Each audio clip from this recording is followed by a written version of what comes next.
Juste avant la reprise de ces pourparlers, quelques politiciens américains ont avancé que la Chine était contrainte de faire des concessions à la suite des mesures américaines sur l'augmentation des tarifs douaniers, ce qui permettrait aux États-Unis de se développer de manière satisfaisante. Ils accusent également la Chine d'avoir retouché le contenu de l'accord au dernier moment au profit de ses intérêts. Durant les 11 derniers cycles de négociations commerciales sino-américaines, les deux parties ont trouvé des consensus sur la plupart des contenus pour arriver à un accord définitif. Mais la partie américaine pratique toujours le même jeu, qui est d'exercer des pressions extrêmes au dernier moment pour exiger des conditions irraisonnables portant atteinte à la souveraineté et à la dignité de la Chine. C'est la raison pour laquelle les deux parties n'ont toujours pas pu parvenir à régler leurs divergences. Lors de leur rencontre en marge du dernier sommet du G20, le président chinois Xi Jinping et son homologue américain Donald Trump ont consenti à reprendre les consultations économiques et commerciales sur la base de l'égalité et du respect mutuel, si bien que le 12e cycle des négociations a pu se tenir à Shanghai.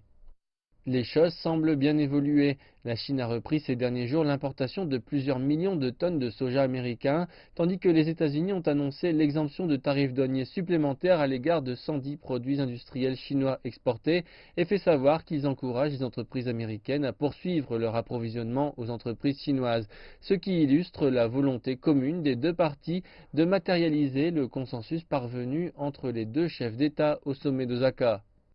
D'après les résultats du présent cycle, les deux parties n'ont pas éludé les problèmes sensibles et délicats. Elles ont échangé des points de vue sur des thèmes importants touchant aux préoccupations importantes réciproques en adoptant une attitude pragmatique pour résoudre les problèmes et contradictions.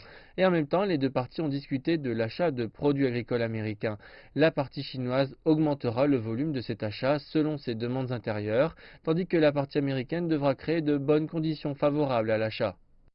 Lors de ce round de négociations, les deux parties ont décidé d'organiser le prochain round des consultations économiques et commerciales de haut niveau aux États-Unis en septembre prochain. En août, elles vont organiser aussi des consultations de manière intense. Cela prouve que les deux parties souhaitent poursuivre leur dialogue en vue de résoudre les problèmes.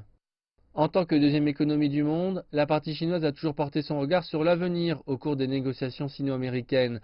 En fin de compte, les deux parties doivent résoudre leurs divergences et frictions à travers le dialogue et les consultations. Mais sur des problèmes majeurs, la partie chinoise ne fera aucune concession. Depuis plus d'un an, le monde a compris que la partie chinoise peut rester ferme face à la guerre commerciale et résister à l'usure. Quel que soit le changement de la situation, la Chine se tient à ses propres affaires en renforçant la réforme, élargissant l'ouverture.